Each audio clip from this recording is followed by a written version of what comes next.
The holidays start here at Kroger with a variety of options to celebrate traditions old and new.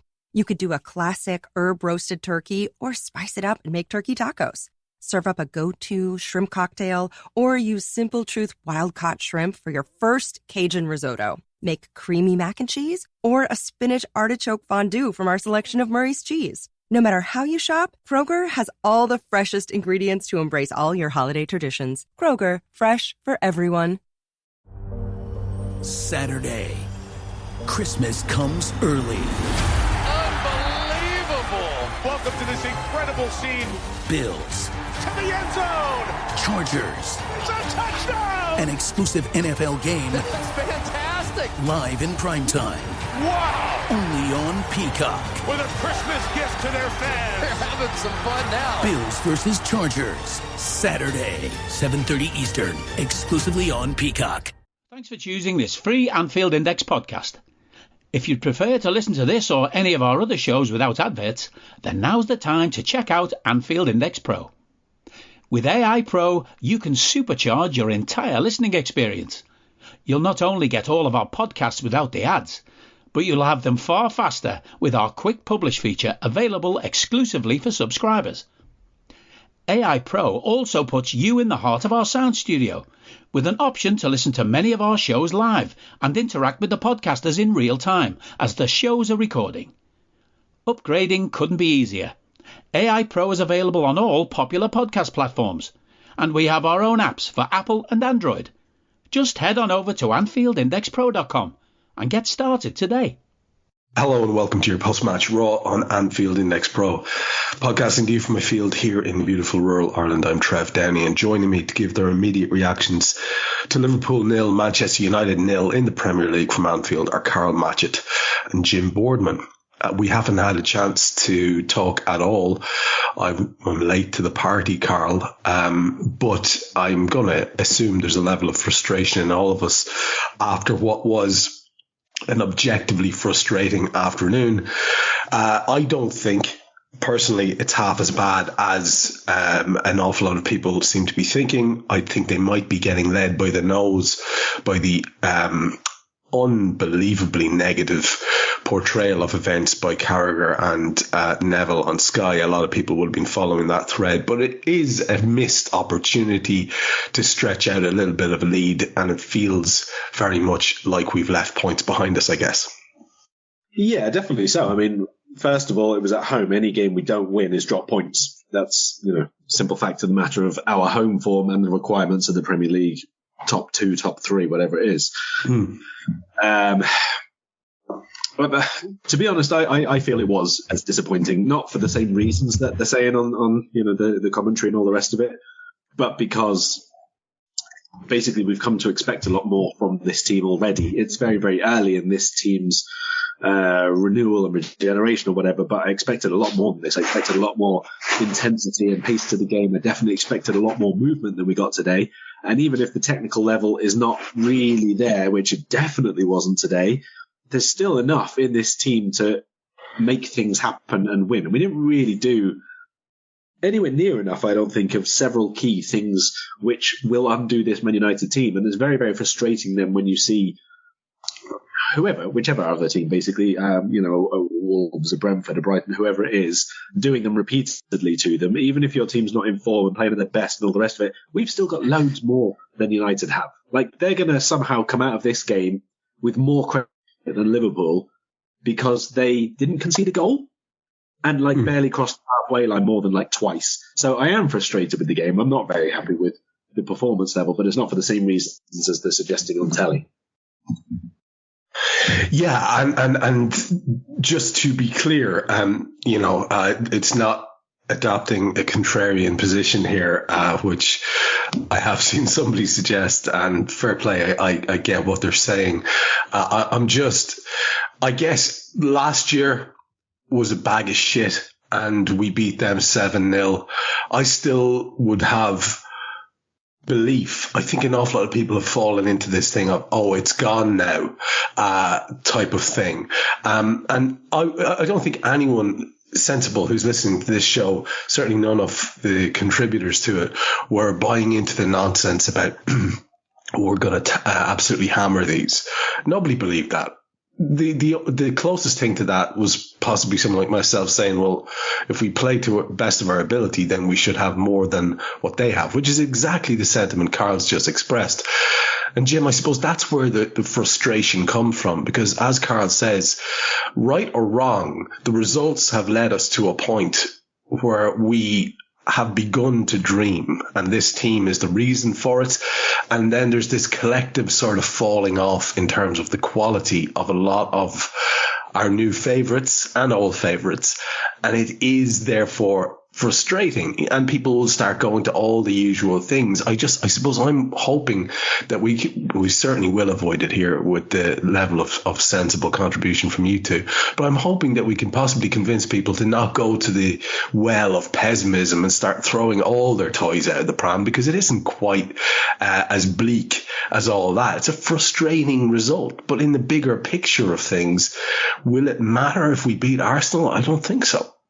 No, and I think that's the thing. If you look at the table and you think about it this way, that means the league title is still in our hands, but there's a hell of a long way to go. You know, we're not quite halfway, are we? So, you know, a long way to go, a lot of games to play. I think the frustrations as much as anything today are, you know, imagine just even without what it means to us, it was such a horrendous game to watch. A team coming to Anfield from way down the table to compare to us, just setting out to defend for 90 minutes and being delighted with a 0-0 draw. You know, I mean, I don't know. I think even Roy Hodgson would have been ashamed of that as the visiting team.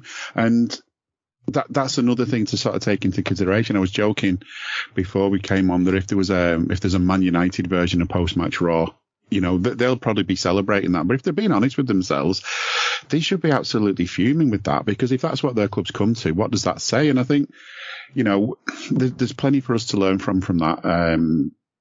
So much we can go into, I'm sure, as we go on. It's just this thing that we have been getting better at breaking down these teams that just come to defend. The teams that make football so crap to watch, it's not even just about what you think of your own team, what the point, you know, the 2 points drop, because it is, what that means to you is frustrating all in itself. But, you know, just sort of even taking all that out of it, just to watch that game of football was unbelievably frustrating. And there's nothing we can do. That's how football is. And if that's how you want to play, you playing within the rules, fine. That's what you want to do. I can remember making comments like this when we watched teams like Stoke and that kind of team, and say, how on earth can fans sit there and watch that week in, week out with such a lack of ambition? Now, to be fair to United, I suppose that's probably not how they're going to play week in, week out all the way through the season. It's how they needed to play today. So, you know, they've managed to not extend the losing run, but they haven't actually managed to, you know, that run without a win is going on and on for them. And to be honest with you, if that's how they play, it looks like there's no sign of it changing. But, you know, we're not here to talk about them. We're here to talk about us. And it's an opportunity missed. But, I mean, God, halfway through the season, you can't be talking last week about, hey, God, we could win this league, and a week later after a 0-0 against, let's face it, a team that came for a 0-0. You can't look at that and go, right, we can't win the league. I mean, there's a hell of a lot of season still to go. We can play well. I just wish we could. I wish we didn't have to wait for the other team to score. I mean, I was thinking sort of midway through the second half, if they score now, we might start playing and we'll probably win. You know, that's what it felt like.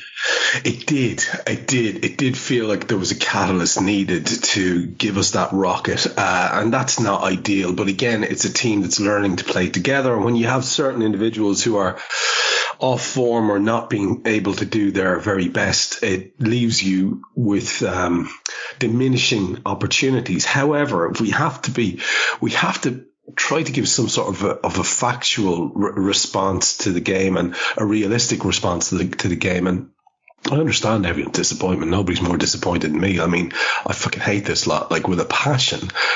You know, and I'm, you know, you and I are of similar vintage, Jim, and it's a lot of years.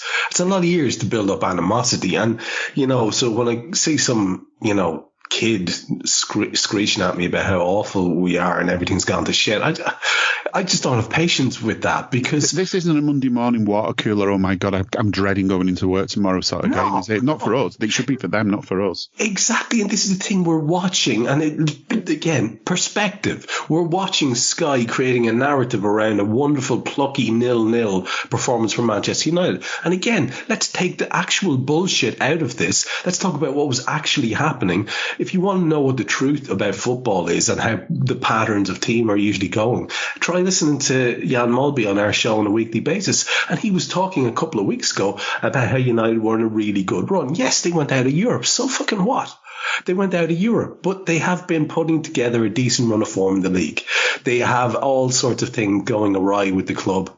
But it's Manchester United. As you say, Jim, if you bring a team of reasonably solid footballers to get a draw, it's quite often the result that you will get, regardless of how things are going for you or for the opposition, because it's just very, very difficult to break down. And I think, again, like I said, perspective, that's what they came for. It was the stats on the match are absolutely absurd. Yes, they fashioned a couple of good breaks in the second half, and they had at least one 1v1 with Ali, who did fantastically, as he always does in those situations. But it's 34 shots. A lot of our shots were utterly shit, let's be honest, to their 6.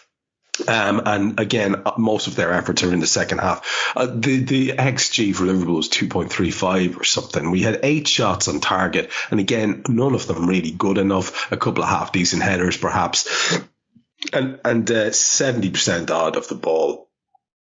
We owned the football for the most part. They sat in. That's the way the game went. Now, look, we're going to get into it, and we're going to see where everyone's frustration is arising from. And perhaps in the act of actually reviewing what actually happened in the game, we may also see that there's not just as black and white a narrative. Be as disappointed as you want, by all means. I agree. I'm gutted we're not sitting pretty at the top of the league. That's absolutely sucks. But, you know, we got to keep some of the toys back in the pram. I want to look at the way the teams lined up. And Jim, I'm just going to stay with you before I go back to talk to Karl about United, because Karl and Dave had looked ahead to this game for Scouted. And the Liverpool lineup, I don't know if it was as surprising to everybody else as it was to me. I did not see Endo starting. I did not see Gravenberch starting. But then again, I knew one of them would have to. To see both of them start, I thought was odd. The back four is not going to shock anyone, given the situation we're in currently. Maybe if Joel Matip was around and fit, he might have played. Who knows? But I thought Kanate had a good afternoon, and as did Van Dijk. Not that they were overly troubled, but I thought they really contributed to our progressive play quite well. Tsimikas had a half decent afternoon, again, not under massive pressure. And Trent, you know, did his defensive duty pretty well. He had a couple of very good defensive interjections, but you'd have to say his set pieces and final pass were not of his standard excellence. Szoboszlai was the guy who started alongside the two I've mentioned in midfield, and he had again one of those more lackluster outings that he's had in recent times, where you just think it'd be lovely if we could just rest the guy for a couple of weeks, but we can't. And we went with Salah, Nunez and Diaz, and at least 2, if not 3 of them have been law of diminishing returns as games have gone on lately as well. It's all very frustrating, Jim. But on the bench, we had Adrian, Kelleher, Gomez, Jones, Elliott, Gakpo. The last 4 all came on alongside McConnell, Kwanzaa and Bradley. Not as strong of a bench as you'd like to see. And we can start to see now that for all the talk about United's injuries, ours are actually impacting what we can do on match days as well. What did you think of the Liverpool lineup? Was it as you had expected? Would you have preferred to see something different? And maybe just a quick word for the subs. We'll get to them, so we don't have to go into it in great detail, but we'll get to them. But just in terms of their impact, if you want to mention them too. Yeah, I mean, I think it was one of those games where the team almost picked itself, because the front three, you know he's going to start Salah, you know he's probably going to start Diaz, so it's between Nunez and Gakpo.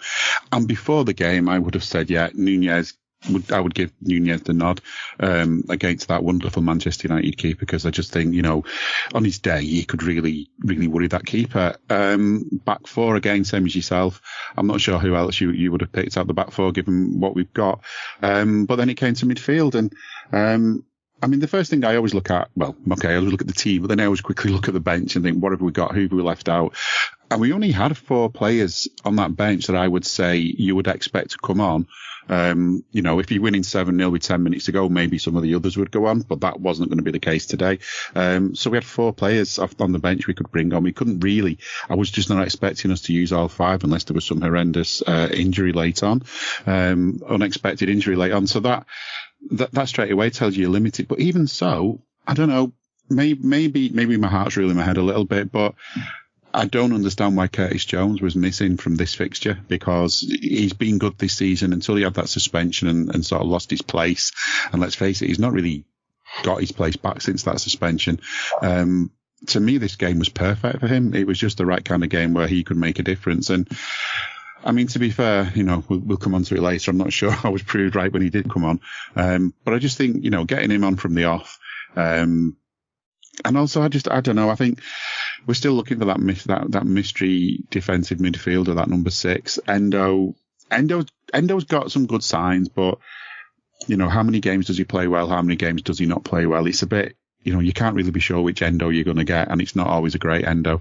But no, I agree. I think the midfield 3, I was surprised. I really do think we'd see Jones in there. And I even thought this might have been, maybe this was the game where you could try Trent in midfield from the off. But, it feels like we've gone on about it so much lately. But it feels like every game that goes by, we're proving more and more that with Trent, you're better off deciding, is he going to play on the right or is he going to play in the middle, and not try and do both, because it just feels like it doesn't work. And I don't know. Today, just a bad day for everyone, but is it hitting his confidence as well when you see games like today? He doesn't. I don't know. I'm just not pleased with that midfield 3 at all. But then again, as I said, look at the bench. I think Jones was probably the only one that you would have brought in instead, because I'm not sure I would have brought Elliot on as a midfield member from the off. Apple Card is the credit card created by Apple.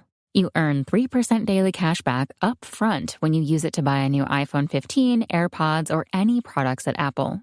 And you can automatically grow your daily cash at 4.15% annual percentage yield when you open a high-yield savings account. Apply for Apple Card in the Wallet app on iPhone. Apple Card subject to credit approval. Savings is available to Apple Card owners subject to eligibility. Savings accounts by Goldman Sachs Bank USA, member FDIC. Terms apply. Are you that person who has everything? The coolest merch and those must-have fan threads? Well, over at our Anfield Index shop, we've gone that extra mile when it comes to pimping up your Liverpool collection. From our popular range of bespoke design t-shirts, sweaters, hoodies and hats, to our signature edition mugs, prints and coasters, all provided with fast worldwide shipping. We have something for every red. We also stock official LFC merchandise and are licensed with the Premier League and UEFA to sell official iron-on shirt badges and sleeve patches. As a listener to this podcast, you can get 10% off everything with coupon code AIPRO10. Just head over to AnfieldIndex.shop or find us on Etsy by searching for Anfield Index. Yeah, well, there you go. And that's, again, like you say, one of those endless debates we've been having all season. And credit where it's due. I saw a lot of people, including specifically the Chuckle brothers and Sky, digging Endo out. And I thought he did a solid enough offering for some very good progressive passing and stuff like that. Considering he was on a booking for so long as well. Yeah, exactly. But to look at United and the way they set up, which of course is a massive, massive part of the narrative with a trademark just beside it, Karl. They went with the highly rated Onana. Jim's right. It would have been lovely to really, really put that guy under pressure. We didn't do it enough. But they went with Dalot, Varane, Evans and Shaw, which is by no means what you'd call a premium defensive lineup, and absolutely get atable. Of course, all of them in their own ways at their own times have had decent form, and some of them have been absolutely excellent at times. But in Amrabat, Mainu, McTominay and Anthony, you're looking at 4 lads who shouldn't be putting fear into anyone. And also you'd question their ability as individuals who can put up a defensive shield. It looked very much when we ran at Amrabat a few times in the opening part of the game that he was the most get-at-able of them all, and we just seemed to stop doing it. And obviously then Højlund and Garnacho as more nominal attackers alongside Anthony. It's not a lineup that strikes fear into anyone's hearts. Of course, they are all competent footballers, some of them who've been dreadfully out of form. And, the nature of tribalism is for us to say something like, well, Anthony is a shit footballer, but he's the kind of footballer who earned an 85 million move, so he must have been good at some point. You could probably make that case for an awful lot of them. And then on their bench, it's again, Bayinder's on there, Kambuala, Reguilon, Wan-Bissaka, Gore, Hannibal, Pellistri, pardon me for not being terrified, Van de Beek and Rashford, possibly the two bigger names who might add something going forward. It shouldn't have been a scary team to go up against. It should be a team that we're talking about having defeated, Karl. Yes, and that is the point, I think. Front to back, you can pretty much pick out whichever line you want and say, what are we scared of here? What are we expecting to struggle against here? And I think you'd probably be right in every single one of them. You got a ridiculously, not just out of form, but lacking confidence, therefore, goalkeeper because of everything that's been made about him. A back four which contained people who weren't supposed to be in the starting lineup and have basically been ostracised from the starting lineup. Another player of those in midfield who was actually wearing the captain's armband, having only a few weeks ago basically been told that he's not wanted in the team, that he's not capable of playing the way that United want. So, what were we supposed to be afraid of here? I think we went out and played the only way we could have done. Obviously, in the end, that's not proven anywhere near enough because of our own performance. But United at the minute have problems front to back in terms of the personnel. They have bigger problems with the way that they want to play. And for that exact reason, I think, is where a lot of the expectation pre-game that you spoke about came from. And obviously where the disappointment at the end of the match will come from as well. Just a word on the substitutions. I do think that there's a little bit as well, which maybe gets, I don't know if it's overlooked or just sort of forgotten about or ignored or whatever. But when we look at our bench and we say, maybe we're struggling a little bit with numbers or all the rest of it, we've got to remember that there has been, again, over the last couple of years, another increase in the number of subs you can name every single game. And I think when we look at it and say, there's only 4 people or 5 people who we would reasonably expect to call upon as a first teamer. There's not that long ago, we were only calling upon 5 at all as a sub. And then obviously up to 7 and now again more. So I don't think it's outrageous that we don't always have an exceptionally strong bench. I think that is okay, especially when we consider United had far more absentees who would have been in the squad than us. Absolutely. And, I guess maybe in a game of fine margins when you're hoping to consider yourself a title challenger, those absences for us are all that we worry about. And, in Jota, we have a man who knows where the net is.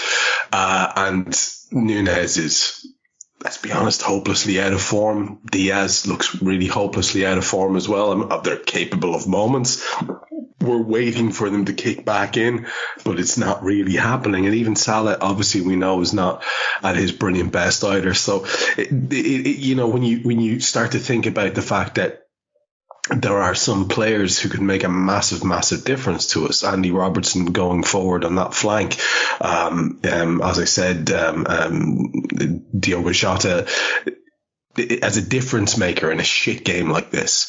It's difficult to be without them too if you are hoping to be at the top of the tree come May. Anyway, this is how it went. It was a very frustrating afternoon, which Michael Oliver took charge of, and I think we can say for the most part it's unremarkable, with 1 or 2 exceptions. And there's an awful lot of chat lately. I noticed they seem to be emerging as quite the protected species. Lots of people saying that it's just mean to critique refs. I was involved and tagged into a conversation last night, and I honestly, there are obviously extremes on both sides, but I'm never going to be team referee or defending referees as if they're some sort of great like paragons of virtue who are doing something for noble reasons. But at the same time, I do understand slagging them off just for the sake of it is no good to anybody. So let's get into the details of the match. And Jim, if you and I start the first half, it starts very well for us, if we're being honest. And, you know, we've no goals to discuss here, so it'll be a matter of picking out the things that you want to talk about, the players that you want to talk about. And there was a pretty dangerous free kick from Costas on about 1.5 minutes that had them flapping about a bit. And we seemed to have great intent as we were playing towards the Kop end, which, you know, again, is never ideal doing it in the first half. You wonder actually in a game like this if those are the type of little things that would make the difference in just eking out a result that we, you know, in our second half pressure, which we were putting on. Maybe that just makes the difference. But anyway, it wasn't to be. A decent move by us on 3 minutes, which led to a corner and another corner.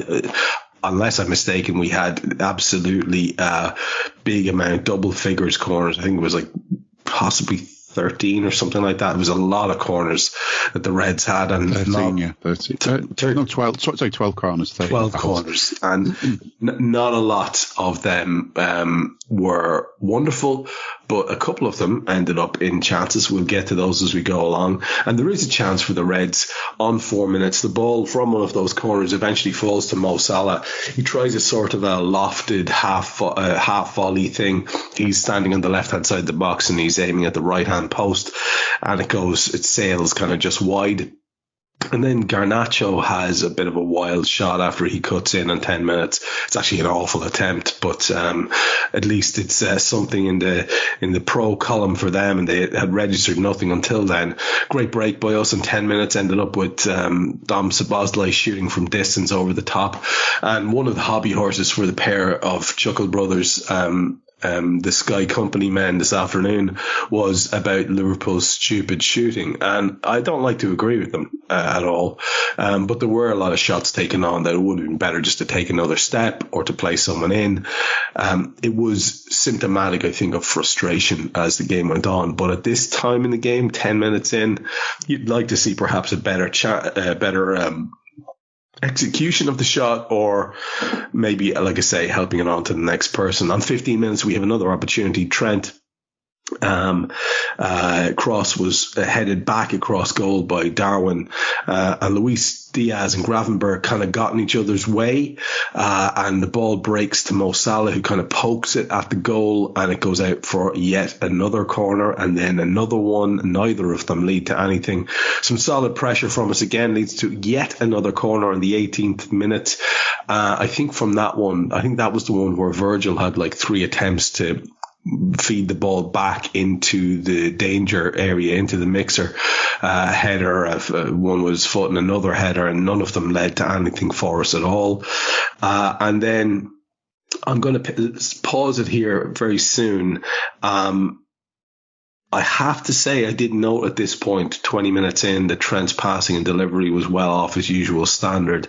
That seemed to continue throughout. It's not to pick on the guy, but, you know, we're looking at a game where we need every one of our options to be sharp, or to be as good as they can possibly be. There's a yellow for Darwin Nunez. He picks up that yellow for kind of barging Evans out of the way so he can free up a bit of space to receive a ball, which he does well, but it is, I suppose, a very deliberate barge. And Tsimikas against Anthony on 22 was one of the highlights of the first half, where the two lads squared up to each other. I thought Tsimikas stood his ground well and did well not to bite back. And all I can say at this stage, 20, 22, 23 minutes in, is our final ball, Jim. Our final pass is just nowhere near where it needs to be. We looked like we did all afternoon as if it was going to be a little bit toothless. Sadly, that's how it panned out. Yeah, I mean, it's a shame as well. I mean, 57,000 fans, the biggest crowd at Anfield because of the upper tier opening in the Annie Road since, I believe last time we played in front of that many, Ronnie Moran scored the winner for Liverpool. So that kind of gives an indication of how long it's been. Wow. You know, and when it started, you never walk alone seemed to be pretty loud through the TV. I thought, well, this is a good sign. Couldn't hear the Mancs with their usual wonderful repertoire of stuff they usually sing through You'll Never Walk Alone. Couldn't hear that through the TV. And I just thought, well, this is a good sign. Loud, big crowd, all the rest of it. They win the toss. Well, it doesn't happen very often. I don't think that we lose the toss, but it's something we've always loved to see at Anfield down the years, us winning the toss and playing in front of the Kop in the second half, all the rest of it. But it's not the end of the world. But I don't know, there's something about it sometimes gives me this kind of, oh god, here we go, we've already lost the toss. But really, that was about as exciting, I think, as it got. Other than in that first minute or so, we had our first corner after 17 seconds, first free kick after 53 seconds. At that point in time, you're thinking this really, really bodes well. By 5 minutes, I'm already taking notes of how the goalkeeper's taking an age over goal kicks and all the rest of it, wasting time. And I think other than wasting time, he just did a lot of kicking it out for throw-ins and stuff like that. But yeah, just going through my notes here, there's just nothing to speak up about. The Tsimikas being fouled. Another point, the ref played an advantage, and then Dominic shot over, and I'm thinking, why didn't you go back for the card? But we didn't even see the replay, so maybe it wasn't bad enough for a card. But the ref was clearly saying play advantage, and again, we don't see refs going back. They play advantage. When it's over and done with, then you get away with your cards so often. There was an effort from the Trent cross that it just felt like we were really going close, a bit of a scramble in the box. Salah going wide. So by now, 15 minutes in, there's still not been a lot going on. But again, these are good signs, and you really think, this is going to be the point. But I've got Nunez with his yellow card. I just thought it was a silly card. On another day, you might get away with it. But I think given all the sort of profile of Liverpool last weekend about people not understanding what 2 yellows make, that there was always a chance we were going to get a yellow for something that on other weeks might not be a yellow, just almost as if, the refs are thinking, let's even things out a bit, because maybe we were too harsh booking someone for a bookable offence last week. And then I think I've written Anthony wrestling Simi, and I think that's what you were mentioning about just near the advertising hoardings, and Simi just sort of set back, just sort of didn't react.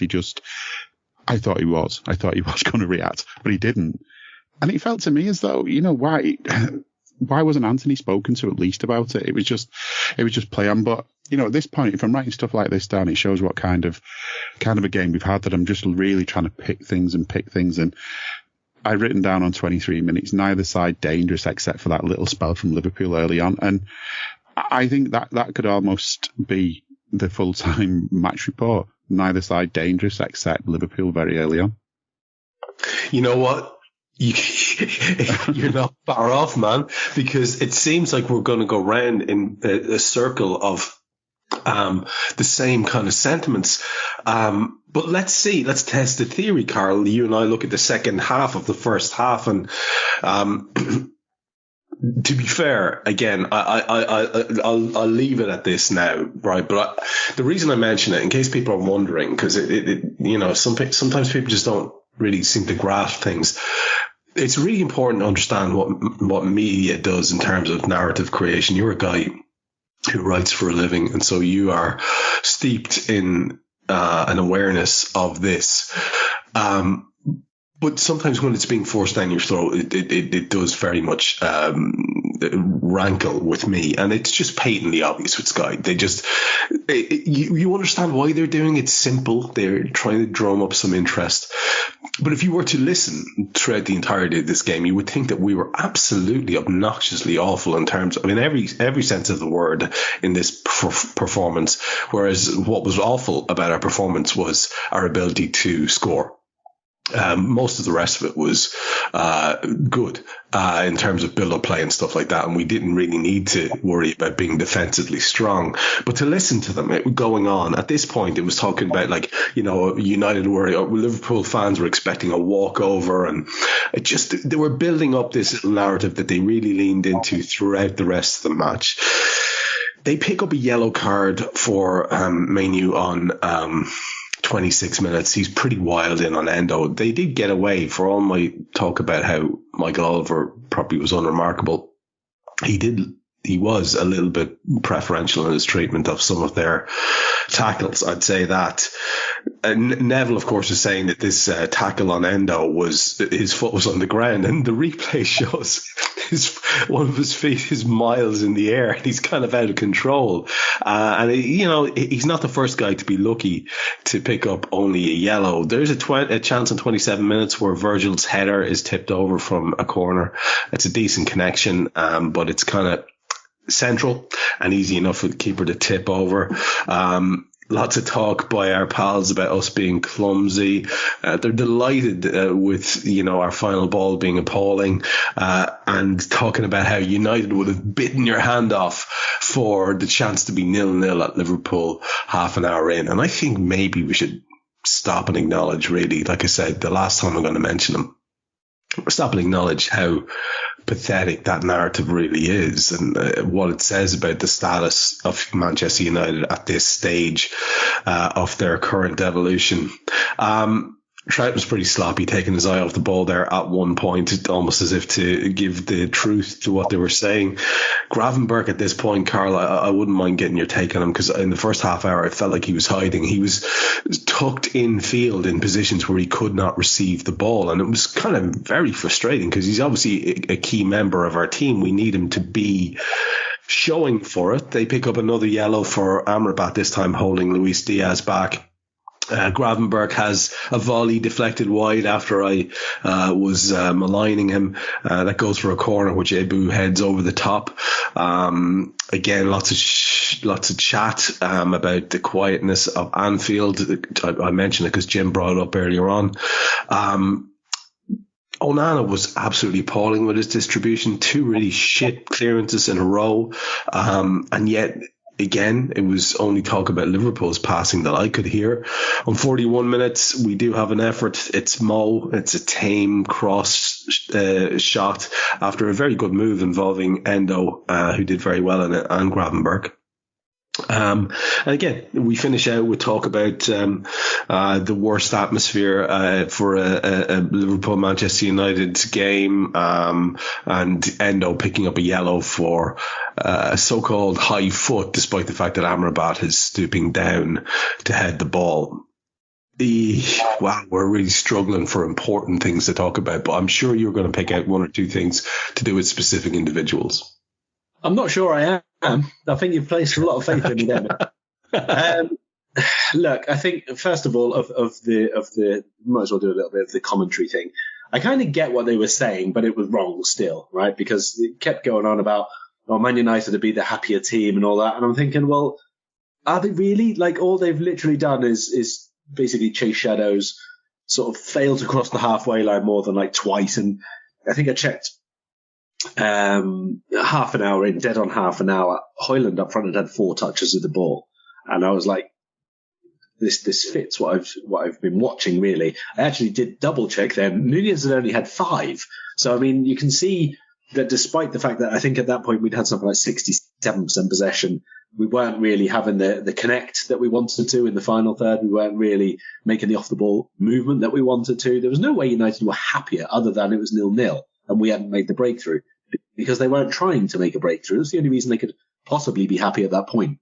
I think, though, most of what was not said, you're right, we did all right. I think the pressing was pretty good. We didn't let them play out. We didn't sit off and let them come out slowly. We stopped them making any kind of combination play in midfield. The Onana ones, I think you're referring to, we put one out of play to the left-hand side, got the ball back, and then put it straight out of play to the right-hand side. That was mildly amusing to watch as well. I think off the ball, quite a lot of our work was good. Like, the centre-backs were really, really high up. Endo was much, much better in this game, not even just at the passing stuff, but in terms of where he had to be challenging, where he needed to be supporting. I thought he was like quite comfortably the best of our midfield 3.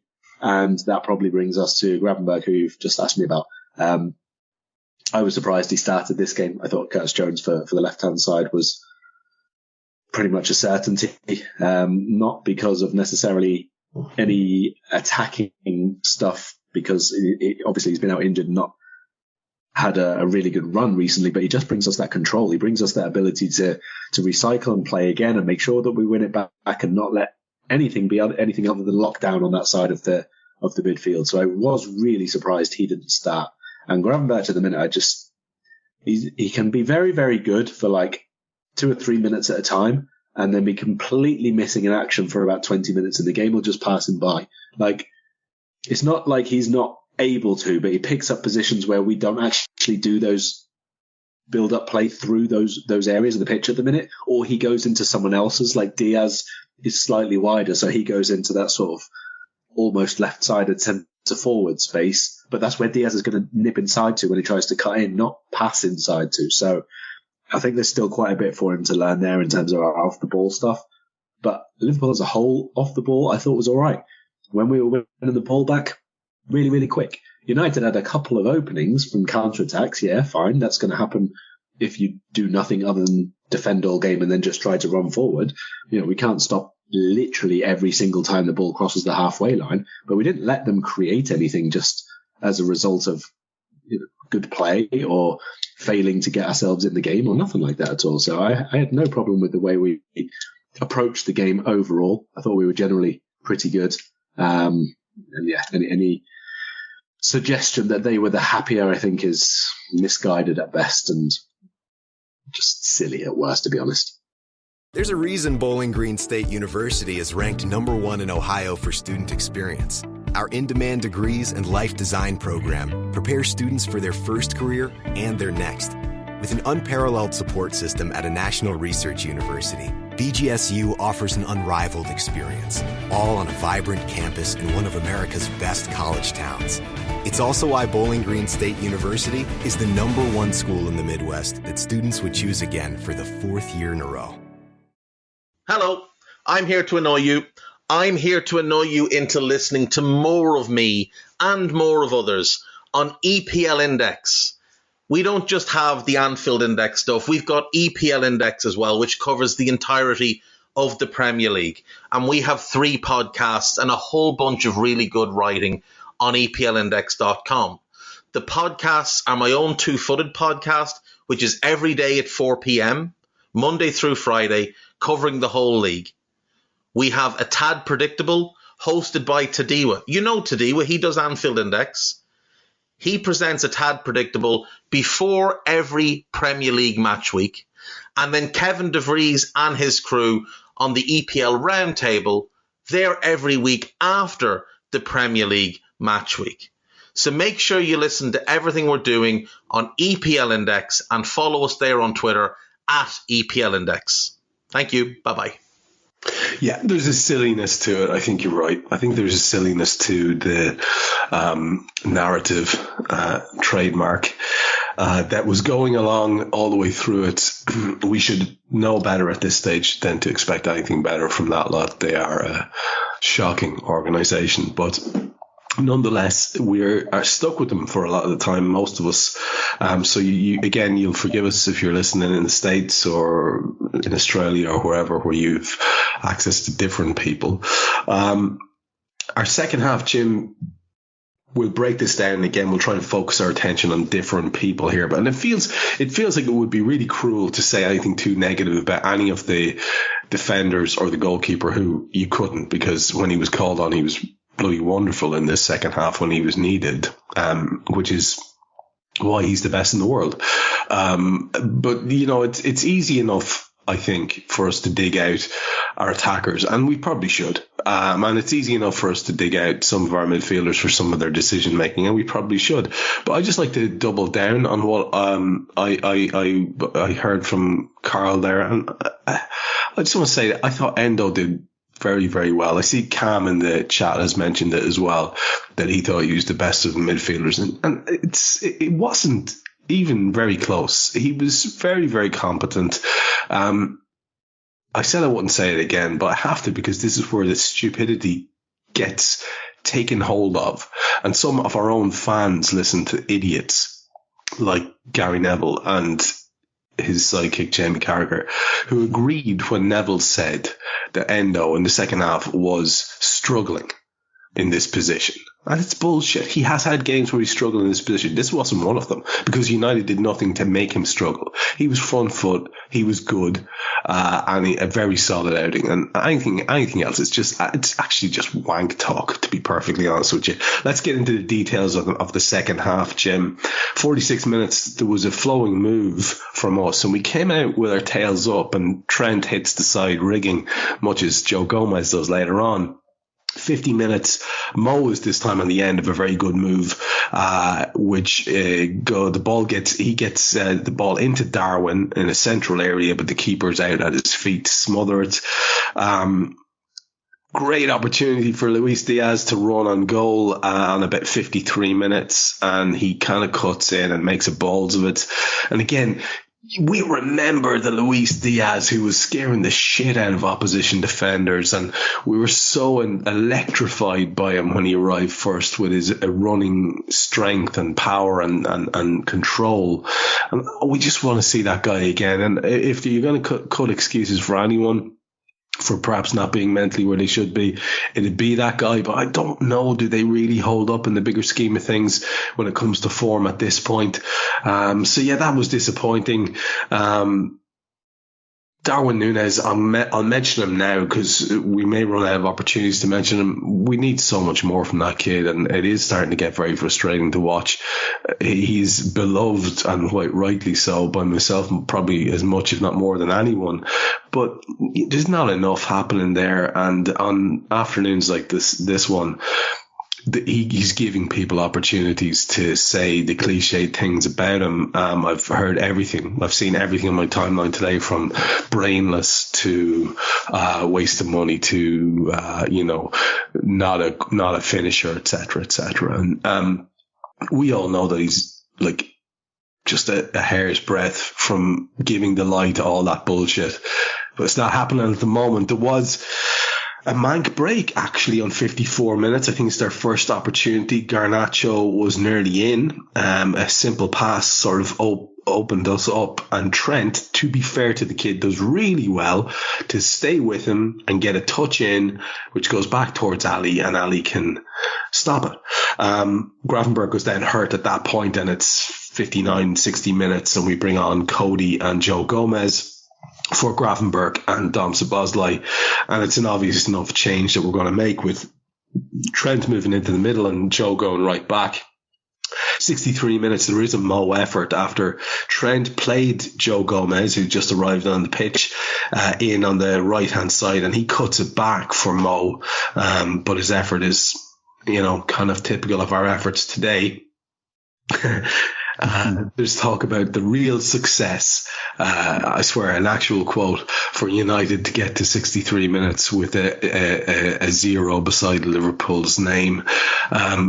Nice horizons you've got there, Man United. And we'll finish here with a Trent effort, which is on 65 minutes. To be fair, it's one of the moments of the game for us. A really lovely flowing move, good bit of football. Trent arrives in a kind of central position, hits it with, it looked like the inside or the instep as he's coming onto the ball, and it just goes narrowly wide of the base of the left-hand post.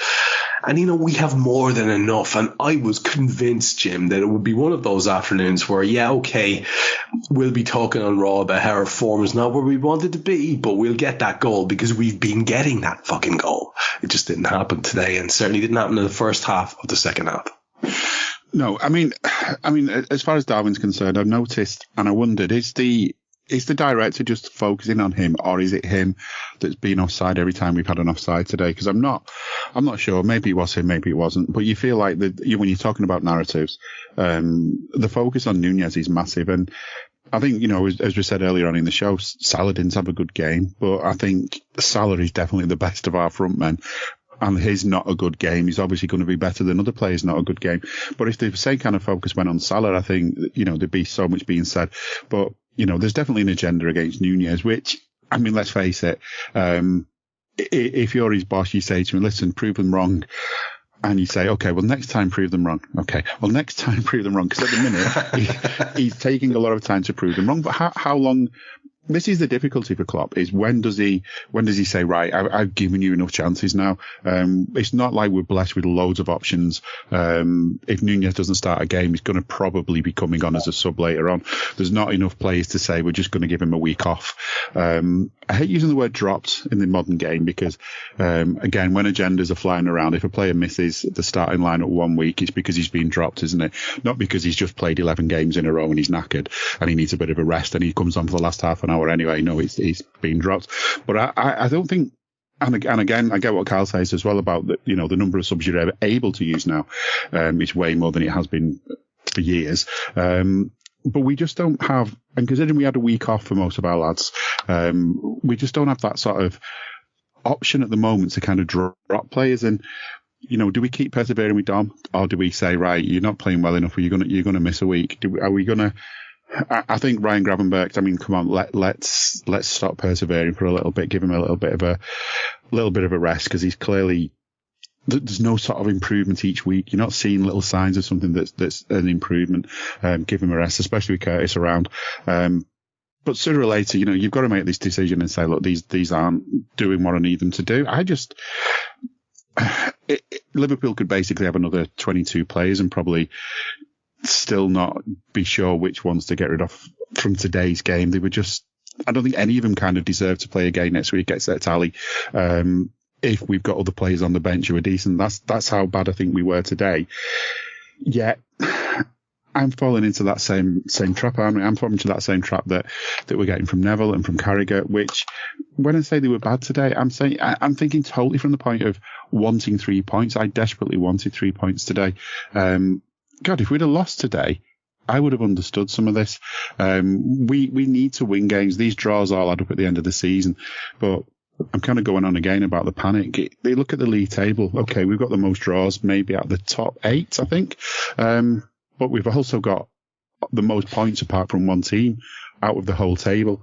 I think it feels at the moment that if ever English football could say, let's start doing a proper winter break, it feels like we're getting to that stage now.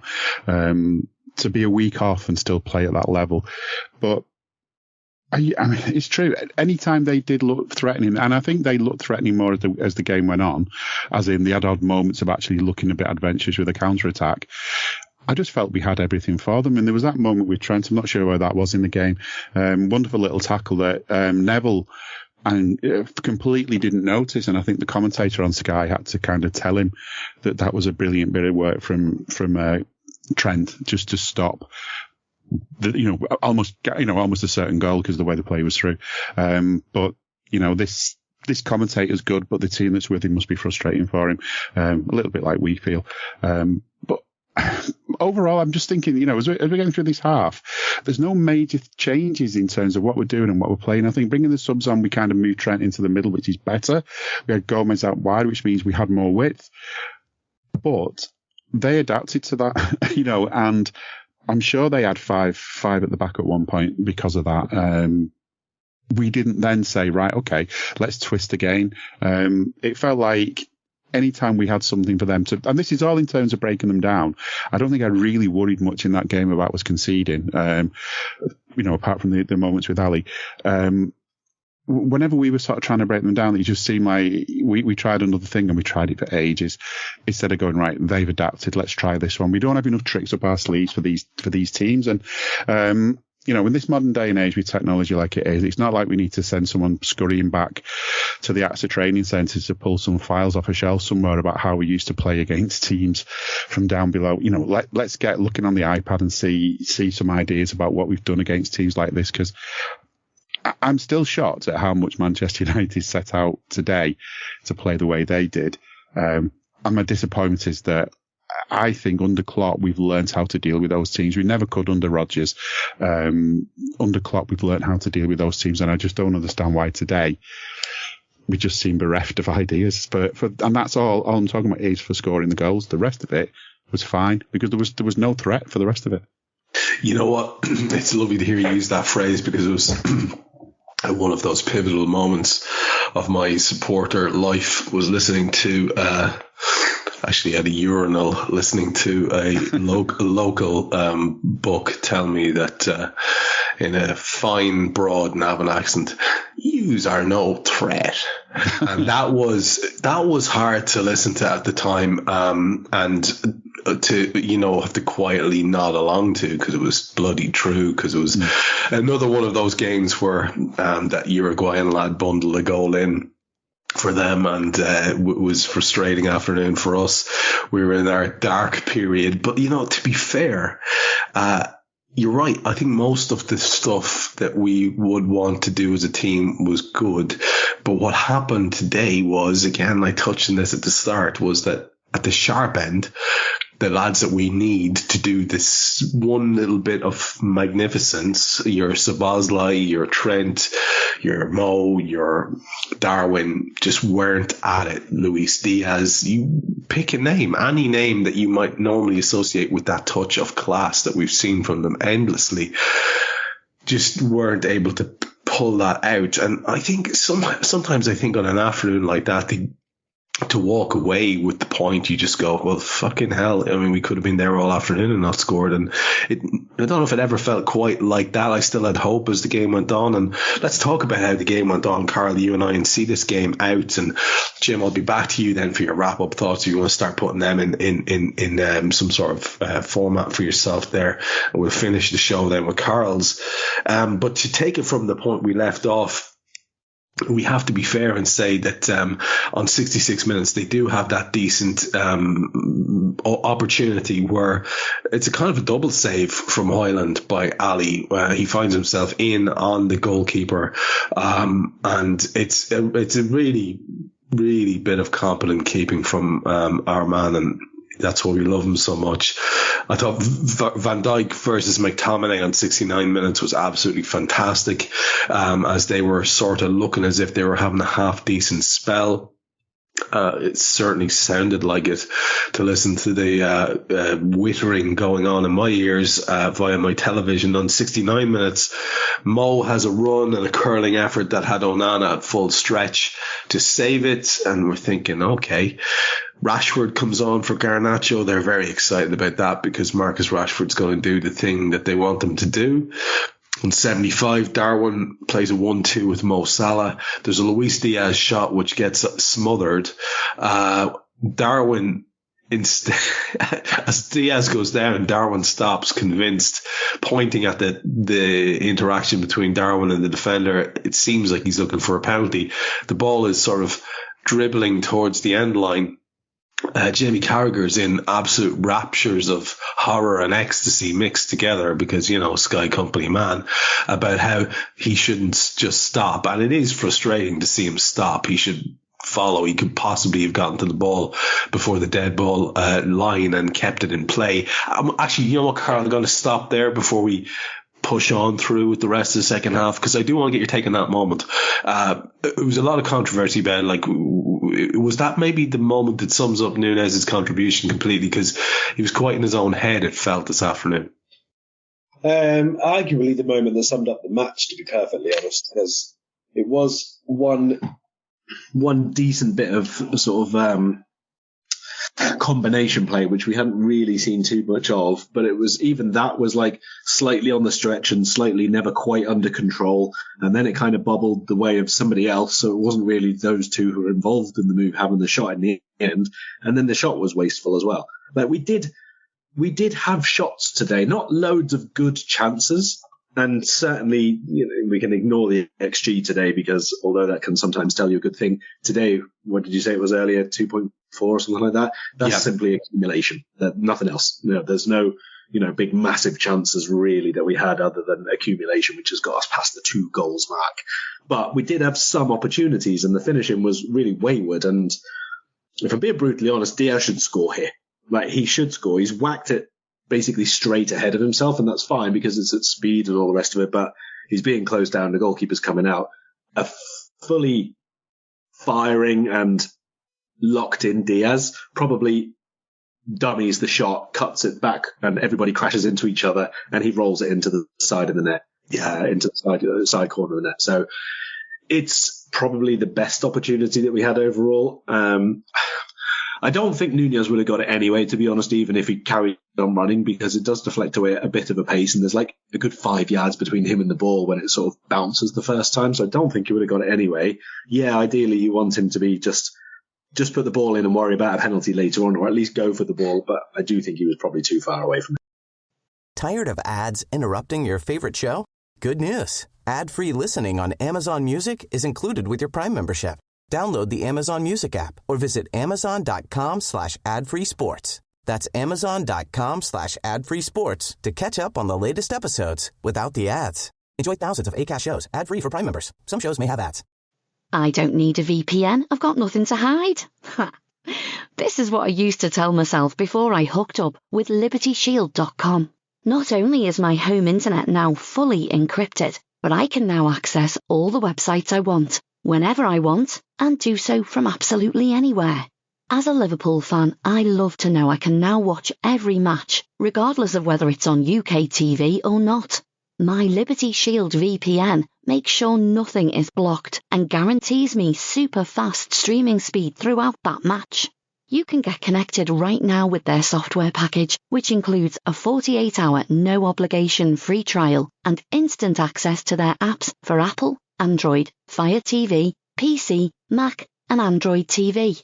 Or go a step further like I have and get one of their pre-configured VPN routers. These small but powerful devices allow you to easily connect every device in your home to VPN, making it the perfect solution for smart TVs, Mac boxes and games consoles. Visit LibertyShield.com today and use coupon code AIVPN25 to get 25% off at checkout. Yeah, absolutely fair enough. And yeah, you're right in that it sums up the frustration of the afternoon pretty well, that moment. And, you know, like the 34 shots that the Reds had this afternoon does represent a record for the league this season. The 6 attempts by Manchester United represents a low point for them this season. But we only ended up with 8 of those on targets, which very much gives the backing to what you were saying about the quality of those shots. Just to see the rest of the game out, you and I, there are still a couple more opportunities, because a minute after that, I think it results from a corner. Ibu Konate's up in their box and it drops to him, and we see the really odd spectacle of Ibu Konate twisting and turning and opening up a position for him to shoot in the central area. And he does the centre half thing of striking through the ball, and it goes central, and the keeper's able to deal with that. We bring on Curtis Jones and Harvey Elliott for Darwin and Luis Diaz on 77 minutes. Now, this is the era or the area of the game where we've been incredibly successful this season in making frustrating afternoons and evenings into happy afternoons and evenings by being effective in this period of the game. So we bring on Curtis, we bring on Harvey, and we think, okay, well, maybe these are going to be the difference makers for us. They bring on Palestri and Hannibal for Madu and Anthony. And there is a good move with Cody Gakpo involved, which leads to a corner. Ibu Konate nearly finds himself in on goal again. There is a potential handball for Liverpool on Shaw. I've seen differing accounts of it. I wasn't even arsed to watch any more than the initial replay, and I think we only got one replay on Sky.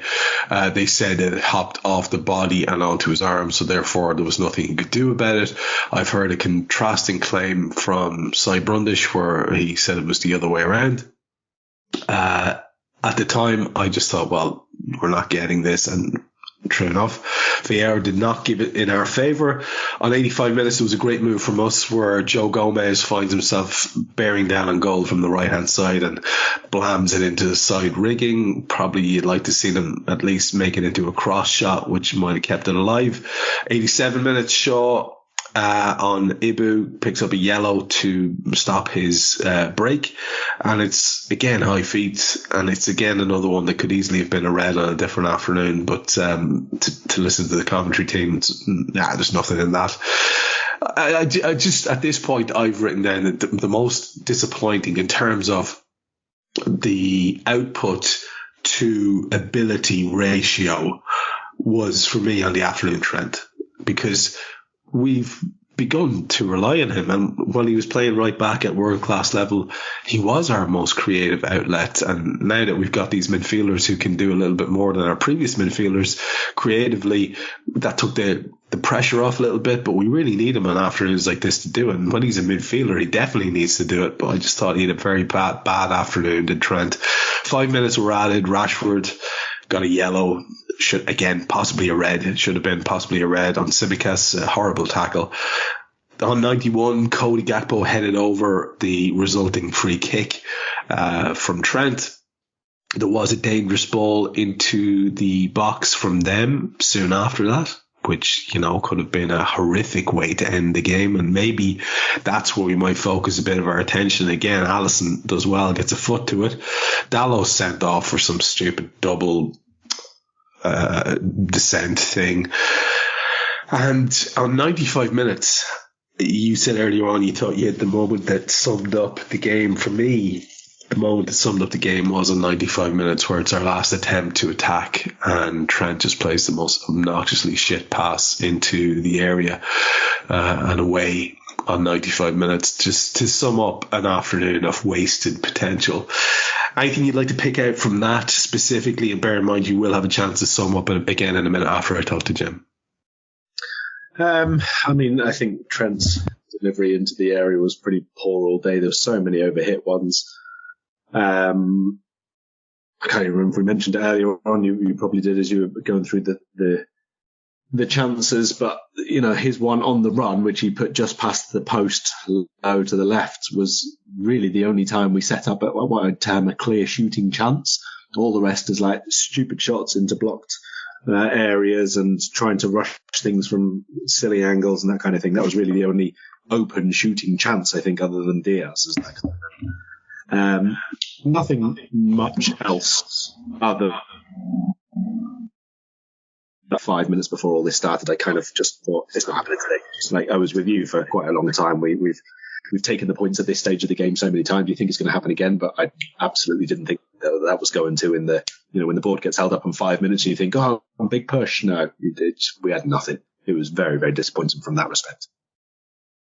I think that's my takeaway, and this is where I find myself leaning towards our more pessimistic brethren on the Bird app and thinking, yeah, we have enough good players to bring in who could have taken the burden off our underperforming other players, and they weren't able to do it either. So all round, it is a big disappointing shit sandwich, you'd have to say. There's no two ways about it. There's no point in trying to dress up something that is hard to take. It's the whole lipstick on a pig thing, I guess, if you're trying to be too positive about it. But it's just to inject a little bit of reality into the chat was why I started where I started. And Jim, you know, let's get your sort of, you know, at the end of, oftentimes these conversations can leave you either more agitated than you were initially, less agitated than you were initially, or equally as bereft of positivity as you were originally. Where are you landing with the game overall? Any sort of observations you want to make? Anyone you want to pick out that we didn't pick out? And do finish with a reminder of what we've got coming up from you. Yeah, I mean, all my gripes today with Liverpool are about the fact that the one thing we didn't get today, the one thing we really needed to do today, the one thing you need to win a game is goals, you know, and a goal at least. And, you know, that's the frustration for me. And I'm sure that's the frustration for a lot of us. There's frustration as well. I mean, well done, Sky. I mean, BT did it the other week with Fletch. You know, you're doing your own product down when you put in Gary Neville droning on for 90 minutes through a game. This is a big game, but today it wasn't a big game. The hype that we were hearing going into it didn't happen. I mean, a 7-0 and a 4-0 win against them, you know, everyone's expecting it to be 11, 12, 13-0. That wasn't going to happen. It was almost, you know, I don't put bets on the footy because I feel it never works out well for me. But if I did, I would have probably gone for a 0-0, a dire game, because everyone's thinking there's going to be lots of goals. Today, they just weren't. We just didn't have what it took. The ideas, the finishing, the right ideas. The amount of times we made the wrong choices, the amount of times, and I'm someone who sort of, I'm advocating a lot of the time for, have a go, test the keeper, test the defenders, have a go. If it ricochets off a defender, if the goalkeeper parries it, there's a chance for someone following it up. Today, the shots were all from too far away. They were too tame. I'm only surprised if Onana's got loads of points in fantasy for saves today, but how many of them were actually decent saves? How many of them were really decent efforts? I mean, Van Dijk went close, but it was straight at the keeper. And that's not to criticise Van Dijk, but that's more to say that out of all those shots and out of the handful that were on target, how many of them were really dangerous? And I'm not worried. And this is the other thing that comes out of this. As bad as that was today in terms of getting the goal and as frustrating as it was, I know this team can get goals. I know this team can score. I know this team has ways of breaking other teams down that play like this, that play, from the Jose Mourinho copybook or whatever. These are the games that we can win nowadays under Klopp. We didn't today. So I'm not worrying. On top of that, the crowd today, I think it's something we need to look at, something we need to find out why it keeps happening. I wasn't at the game today. I almost was, but didn't quite make it. A ticket didn't quite work out. But, I'm sure people who are at the ground can tell us how bad the atmosphere was. I did wonder, because the Mancs were so quiet on the TV, whether they'd had their volume turned down by Sky, because maybe they were worried there was going to be a lot of, poverty chanting and all the rest of it, tragedy chanting. You're right. You're right, there was, because people on Twitter were saying it because they were getting it filtered to them from people who were in the ground. Right. So I think you're right. And I think maybe that did have an overall impact on how we received the atmosphere through the medium of television. But it's an interesting point you make here. I'm just jumping in here because I want to just get you to expand on this a little bit, because back in 08-09, you would have been going regularly to the game. And that was a wonderful season. And what I couldn't get over in the couple of times I was there, including the time when we went top of the league but drew, as opposed to winning, the angst in Anfield that year, fucking unbelievable. Now, I could understand it because there was this huge, at the time, what was it, 20 years or more? Well, it wasn't about 20 years. It was, it was kicking the arse out of 20 years before we'd won a league title. Yeah. So we all understood where the angst was coming from, but angst there was, and it had a massive impact in that the mood was borderline sour at times when we were riding high on top of the league with this wonderful new striker and this wonderful midfield and all the rest of it. And, it kind of crept in a little bit at other times, but the year we won the league, we won it so bloody comprehensively that never had a chance to happen. And so I wonder if that's what it is now, because we understand that for us to win the league, City have to fuck up. And they have been fucking up.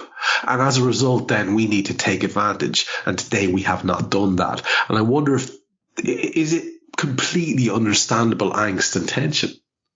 There's definitely that. And I think, I don't know, I've always thought like you go the game and you say things at the game that the things that you don't say at the game, all the negative stuff. If you can't say something positive, keep your gob shut. Don't get me wrong, you're still going to get on players' backs and things, but, keep quiet. If all the stuff that's going to come out your mouth loud and en masse is negative against your own team, then what do you actually expect to come from that? And I fully understand people being worried and negative and worry and panicking and stuff. But what does it say to a player when you get this sort of like, when they've made a mistake instead of, and it just is.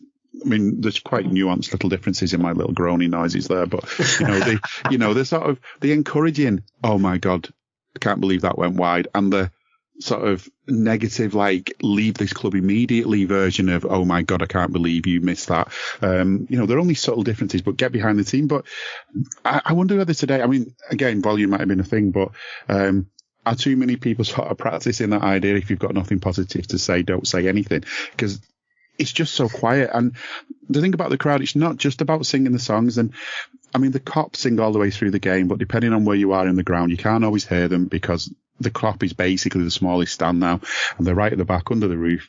Genuinely, you can't hear it from all around the ground. But it's not the singing. The singing's part of the atmosphere. What really, really changes things is the referee having the whole crowd on his back when he's not sure what decision to make. One of their players trying to shepherd the ball out, having the whole crowd on the back. The whole of the Kop letting one of our midfielders know it's man on. These are all the things that make a difference. And the singing is great, but that is not all the be all and end all of what the atmosphere is at Anfield or what it should be. And I don't think Oliver was feeling at all pressure today. I doubt he had to put his finger on his ear to have a proper listen to his headpiece, his earpiece, to see what was being said from Stockley Park. It just felt far too quiet today. Again, I wasn't there, so I don't know if Sky have devolumed, and from what you're saying, they probably have. But even allowing for that, Let me cut in, because Cam was at it, and Cam has put in the chat there that the game today, he was at it with Harinder. I saw the pictures of the lads earlier on. Yeah. And he reckoned from the games he's been at, which is many, the atmosphere has been better, but it's also been worse. Yeah. He says on a few occasions he could see the likes of Ali and Virgil trying to get the crowd going. And that's as indicative as anything else, just of what you're saying there, that it was not where you'd want it to be, which is a fucking cauldron. Yeah, and I saw Trent at one point as well trying to do the same. And so if we've got three players here, and that's just the ones we just mentioned, all going to the crowd and saying, "Fucking hell, turn the volume up," then the volume needs turning up, and that's something we need to look at. And I don't know how we fix it. I mean, we can talk all day. We could do weeks of podcasts probably with ideas, and no one will ever be quite happy. But we've got to try something. The only thing I can say is for those who are lucky enough to get to a game, you've got a ticket, take your gob with you, just get involved, speak up, don't be frightened. No one's going to sort of have a moan at you for being too noisy in a game unless it's full of negativity. So just make all the noise you can, get behind the team as much as you can. And, if you're at the ground, don't blame everybody else if you're being quiet, which is easy to do. I mean, it is easy to do. You sit around sometimes, you're sitting there, you see people arms folded, thinking, oh God, what is going on here? We're going to lose here, aren't we? And, stop it, get some positivity in you. Think about all the clubs lower down the league who can bang drums and everything when they're probably going to get relegated again, yet they can still be loud all the way through a game. Let's have more of that. And the same for the players. Don't wait for the crowd to react. Crowd, don't wait for the players to react. Just both get in there from the off. I mean, as a sign of how good it was today, I reckon Ali didn't touch the ball with his hands. I don't remember him touching the ball with his hands until the 51st minute. And obviously when he did touch the ball with his hands later on, we needed him. So, again, that's a good thing. Quickly, just like to have a good mention for time wasting. You expect even the teams lower down the table, and that's the kind of play Manchester United had today. I'd love to know how much time was wasted today by them at goal kicks and all the rest of it, and how much actually got added on, because I don't think there was much. I mean, the game went to 90 minutes, they added 5 on. There was a sending off in the stoppage time, and I think he called time at 95 and 50 seconds. So, time wasting wasn't something he was taking an interest in. And I hate that in football, and I wish we'd do more about it. And my sort of hope in that game was that maybe we do what we did to Newcastle that time, when all the time was added on. We scored in the added on time, and then a certain Newcastle manager was fuming. But I mean, just to sum up on where we are, we're 1 point above Arsenal at this point in the season. We play them next. We're 4 points above City, and I don't care, how easy it is to sort of get dragged down and to raise your hopes and feel like you've had them dashed. If someone had said to you a month ago that going into Christmas, that the Arsenal game the day before Christmas Eve, we'd only be a point behind them and 4 above City, would you have been crying about it? I just don't think anyone would. Still in our hands. This is what we've got to take, Still in our hands. You mentioned it. It's a really important thing. We beat Arsenal. We are top, and nobody can take that off us if we keep winning games. Exactly, and that's it, and that's the thing to do is to look at the positives. By all means, talk about the negatives, because I know for a fact that Klopp and his team will be, but they won't be sort of sending them all out miserable. They'll be sending them out with positives about the good stuff they have done, the good stuff they're still doing, and reminders maybe about the things they forgot to do today, because that's what I feel like it is. It's more tweaks, if anything, and we will get it. And I don't want to speak too soon, but I'm confident that we can show Arsenal the true Liverpool next weekend. We'll see. Just to wrap up from me as well, I will probably be doing a Scouser Tommies at some point with Jay this week. I'm sure we'll do one. Plenty to talk about what I've been thinking about the game today, because here's Jay's take on it as well as one of those who was at the game. And of course, look ahead to Arsenal. Probably one of our favourite fixtures, I would say, as Liverpool fans, from teams that aren't from sort of relatively local to us. So I've always enjoyed that fixture, usually because we've done well in it. And hopefully that will continue. And if you have any sense, you'll be getting your ears around whatever Jim and Jay are producing during the week. It's always a great chat. Always feel like you're listening to two well-informed fellas who are just having a chat that's very accessible, which I think is a very, very good thing in a podcast. And just to give Cam his final word, he was reckoning on the whole fan thing, that it is a two-way street, and I think that's absolutely right. I think exactly, it is incumbent upon the players to give the fans something to shout about, and quite often it's easy. We will never be accused on this podcast of telling people how to support, but I love Jim's take there. Take your gob with you. I love that. I've always been of that opinion myself, and from my earliest days, the first games I was going over to as a young fella, and you'd hear. And back then the demographic was a little bit different in terms of the so-called out-of-towners who are apparently the buzz killers, but they're the people quite often who, I've gotten more fanatical hugs by Norwegians and Korean lads than I have by any local lads, and quite often regularly behind me in the cop was some local lad just mumbling, going, "You're shite, that was basically what we have to have a little bit of, there has to be a bit of nuance about that discussion as well, because it's too easy to break it down into stupid kind of tropes and stereotypes. And I'm 100% with you, man. I feel like it's a privilege to be there and maybe do your bit to help the lads get over the line if you can. It's a big deal.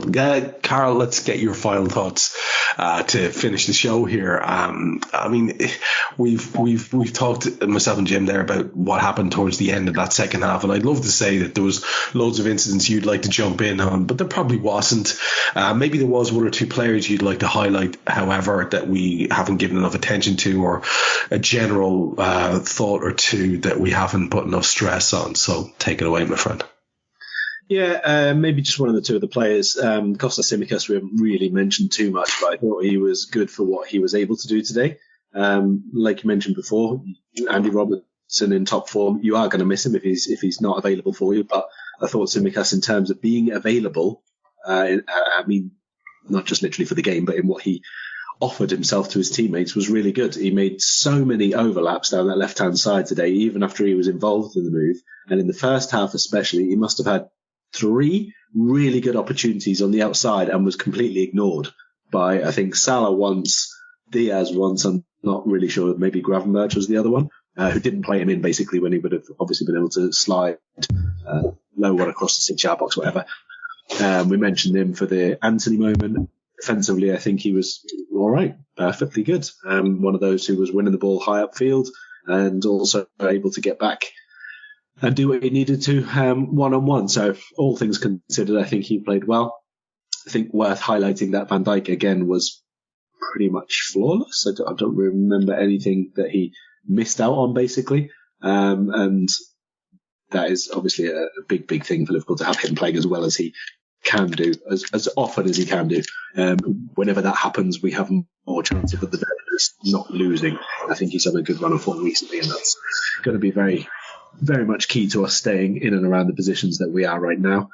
I think the only other thing I would mention is Salah late on in the game kind of took it upon himself to get more involved after being on the fringes. And you could see he was a bit more determined, a bit more aggressive. He tried to do a couple more dribbles all by himself kind of thing, and not always going to come off. Almost did with setting up Gomez with that one chance. But again, after nothing had happened really beforehand, I don't have an issue with someone trying to do something at the very least. Rubbish result in the end, but positives, still unbeaten at Anfield, still only conceded 5 goals at Anfield. Marcus Rashford has still never scored a goal at Anfield. That's the 8th attempts I think he's had now. No goals for him. And just a couple of other numbers from the game. I was surprised Jones, when he came on, was basically put on the left wing spot, which when he came through obviously is what he was, but hasn't been that in senior matters for years now. And a little reshuffle would have put people maybe in more areas where we could have seen something from them. Like if he'd have gone into midfield, you free Trent up to get forward a little bit more in midfield, then Gakpo probably to the left, because he was pretty ineffective on the right-hand side, let's be honest, and then Elliott over onto the right-hand side. So I don't really get the changes that Klopp made that pair of substitutions, or at least where he put them. But when he did come on, I think Jones was, let's say, solid. You know, he didn't do anything wrong. He didn't give the ball away. He won it back a couple of times. I think he had one shot, didn't he, as well? So generally speaking, our shots were poor today, but we did have at least a number of people willing to take them on, even if that wasn't the best decision. I suppose we'll be grateful for that on another day.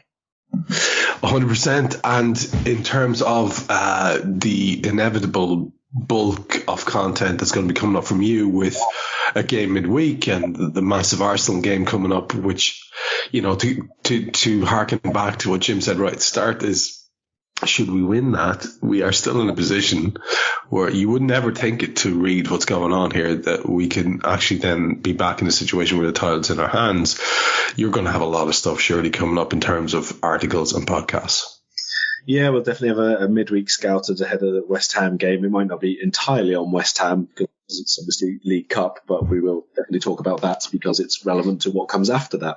Obviously, habitually, we've rotated in the Cup. Whether we'll do that now with a semi-final berth at stake is certainly something to debate. So we'll have scouted ahead of that, scouted ahead of Arsenal. And do you know what? The point is, I think out of these three matches, if we win the next two, we suddenly do find ourselves over Christmas in a semi-final of a cup and top of the league. And I think everybody would take that, right? You know it, and hopefully that's exactly what we'll be talking about on the next two Raws. As Karl says, we will be back for that one in the Cup midweek, and we will be back for the one against Arsenal next weekend, and that's what we will be doing, rolling through this season with you, hoping to bring you more highs than lows and bring you more happiness than sadness and help you work your way through the match and the feelings you have about it. That's the absolute definition of why we're here. That's the whole reason for this show, and hopefully we're doing it in a way that's not too offensive to your ears. We very much appreciate you and your listenership. I've said this on a few shows recently, but it doesn't get said enough. The channel would not exist without you people supporting us. You're a tremendous set of lads, and we do appreciate you immensely. And ladies, just in case you thought that was lads, by the way, in Ireland is gender fluid, just so you know. But we will wrap it up. You heard Jim Boardman, you heard Karl Matchett. Very, very happy to work with the two lads on a regular basis, and they brought a sense of balance to what was a difficult show for us to do. I've been Trev Downey. Guy Drinkle is our super producer in the background, and we'll be back with you midweek for more Raw. We hope you enjoyed listening to this Anfield Index show. Please be sure to subscribe to our channel so future podcasts find their way to your device automatically. There's nothing quite like fan engagement, and we'd love to know what you think of anything discussed on this show. The best way to get in touch is over on our free Discord community, where both podcasters and listeners debate the hottest LFC topics 24/7. Sign up free now at AnfieldIndex.com/Discord. You won't regret it. You can also follow us on Twitter at Anfield Index and find us on Facebook by searching for Anfield Index. Oh, and before you go, we'd love it if you could leave us a 5-star review on your favourite podcast app. It only takes a couple of seconds, and it means the world to the people who create these free shows. Sports Social Podcast Network.